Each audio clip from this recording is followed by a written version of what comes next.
जेकबाबाद में खबर ॾींदा हलूं। ब्यूरो चीफ वसीम इकबाल जे रिपोर्ट मुताबिक़ ज़िला जेकबाबाद जे अमेरिकन एड ते हलंदड़ 45 करोड़ जी बजट रखंदड़ Jacobabad institute of medical science अस्पताल गरीब मरीजन लाइ कोस घर शमशान घाट बणिजी वई आहे।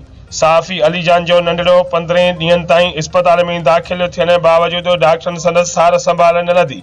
जिम्स अस्पताल डॉक्टरनि ॿारड़े जे वालिद सहाफ़ी अलीजान जमाली खे धमकी ॾींदे चयो त तव्हां पंहिंजो ॿारु खणी वञो, छो जो तव्हां असांजे ख़िलाफ़ मीडिया ते ख़बर ॾिनी आहे।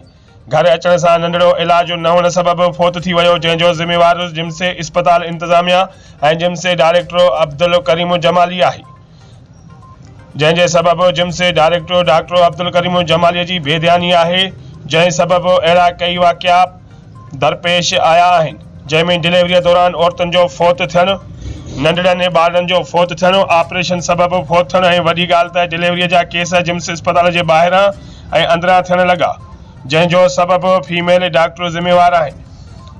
नंढड़े जे वारिस सहाफ़ी अलीजान जो निगरानी वज़ीर आला Sindh, health minister Sindh, secretary health Karachi, DG health Hyderabad, DC Jacobabad ऐं आला अख्तियारनि खां मुतालबो कंदे चयो त जिम्स डायरेक्टर ऐं जिम्स अस्पताल इंतज़ामिया ख़िलाफ़ सख़्तीअ सां नोटिस वठी मुंहिंजे ॿारड़े जो इंसाफ़ कयो वञे, न त ॿी सूरत में एहतिजाज जो दायरो वधायो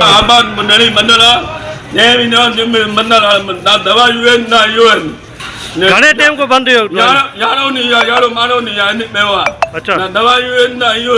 जिम्स अस्पताल। हाँ इन्हन मारो आलू मरियो में। आबाद नाल देला नली। बका आलो बालदा आलो। इन्हन ने